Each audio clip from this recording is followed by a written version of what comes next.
Now, Washington mornings on the Mall. 105.9 FM. And AM 630. WMAL. 637 on WMAL. Brian Neiman, Brian Wilson with you. And, man, it was a pretty good night for Mitt Romney.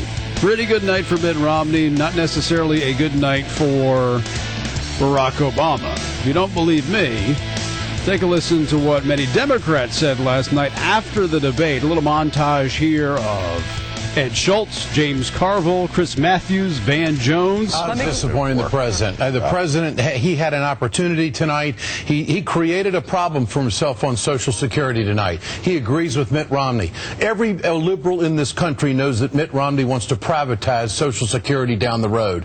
And to do a deal with the devil on that would be the wrong thing to do. I do think that Romney had a good night. I think he wanted to be there. I think he knew he needed this. And I think Obama just gave the sense that he wasn't happy. I want to go to Carlos theory. Where's Romney? I love the split screen. Staring at Obama, addressing him like the prey. He did it just right. I'm coming at an incumbent. I got to beat him. You got to beat the champ. And I'm going to beat him tonight. And I don't care what this guy moderator, whatever he thinks he is, because I'm going to ignore him. What was Romney doing? He was winning. I think he took Romney too lightly. I think he did not expect Romney to be able to throw that kind of heat. But much more importantly, Romney was able to out-Obama on the connection piece, on the authenticity piece, on being able to tell the story. And I just think that they had the wrong strategy. All right, that's the view from the left this morning. Well, there's another person whose view on the left we want to get. That's our good friend Lanny Davis, who's now on the line and joins us. Lanny, how would you assess the president's performance last night? Well, I wasn't real happy about the president's performance. I was happy with his substance because I agree with almost all of his substance. But the most disappointing moment of the night was how evasive and intellectually dishonest both of them were in saying how they're going to reduce $16 trillion of debt. The closest we heard was Obama saying, well, I'm for Simpson Bowles, I had my own plan with modifications. Well, excuse me, what was it? And why did your own senator from Illinois endorse the across-the-board approach of Simpson Bowles, and why didn't you? Why didn't Lanny do that? Governor Romney, who was much better as a performer, looked up, seemed presidential. I don't know what Barack Obama was doing looking down at his notes, but it was awful. I was screaming at the set, look up, what are you writing? What, are you taking notes for an exam here? So that was the stylistic frustration, but I think on substance, from my standpoint, they both scored points, but they evaded, for me, the most important issue, which is the debt. CNN Snap poll said that 67% of those surveyed believed that Romney was the clear winner. Do you agree with that assessment? No doubt. No doubt that on points and style and being presidential, you had one, this is really a reset button for Mitt Romney because he hasn't, it shows how much he's failed in his campaign to date that he hasn't been this kind of Mitt Romney before. Can you imagine Mitt Romney during the Republican primary debate saying that he's proud of what he did in Massachusetts on his health care plan, which he should be, and he did do a very good job of differentiating the state of Massachusetts plan versus the federal plan called Obamacare. He could never been better on that issue in all the times I've heard him. Where was he in the Republican debates? He was playing to the Tea Party base. Now we see the real Mitt Romney, and it was pretty attractive.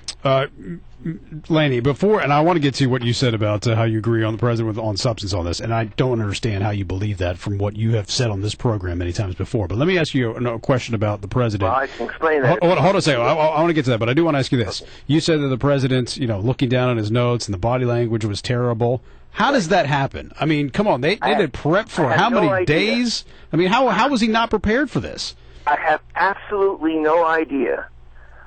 Given the size and the rolling eyes of Al Gore, given the looking at the watch moment of George H.W. Bush, and given President Kennedy, who actually, according to listeners, even Lyndon Johnson listening on the radio, thought Richard Nixon won the first debate, but people watching television, it wasn't even close. It elected John Kennedy president because of the appearance and the impression.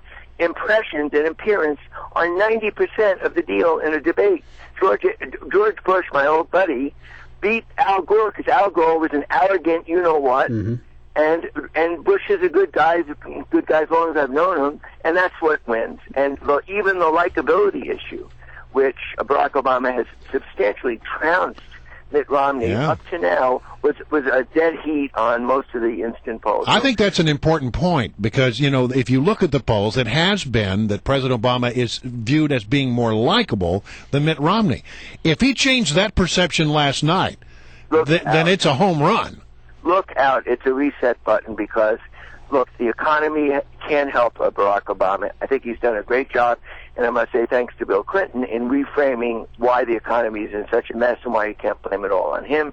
And on substance, I agree with Affordable Health Care Act. Number one, I agree with his position on choice. I agree with his position on gay rights. You want to hear any more about policy? I don't agree with his evasive behavior on not supporting Senator Dick Durbin of Illinois, voted for Simpson Bowles. Now, will you tell me why Barack Obama didn't?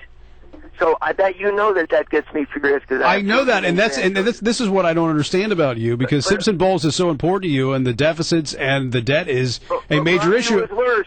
Romney was worse. How can you say that Romney is worse than that when he says last night that he wants to go through and look at things that are where there's wasteful spending and then cut those things, and he also says he wants to do what Simpson Bowles said, which was to lower tax rates but get rid of deductions and credits. But Simpson Bowles is all a fabric.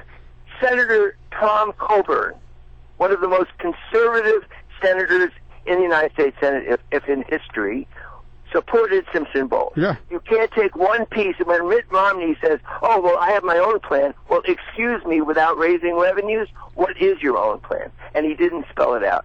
So that's both of them on that one disappointed me. But look, the bottom line is that this is a reset button. It's a whole new ball game today. The American people are taking a new look at Mitt Romney. I still like, as I said, for reasons on issues, I'm a liberal Democrat. Never apologize for that. I believe in government, and I believe that we have to raise taxes to close the deficit. So there I am. I agree with Barack Obama more than Romney, but I think Romney showed the face of Mitt Romney as governor of Massachusetts. The strongest point of the night that appealed to my Purple Nation instincts is when Mitt Romney said, look, I worked with Democrats in Massachusetts. I got something done. You rolled over the Republicans on your health care plan. And even after Scott Brown was, there's a Freudian slip, Scott Brown was elected in Massachusetts, you still rolled over Republicans, didn't get a single Republican vote on your Affordable Care Act. I worked with Democrats in Massachusetts.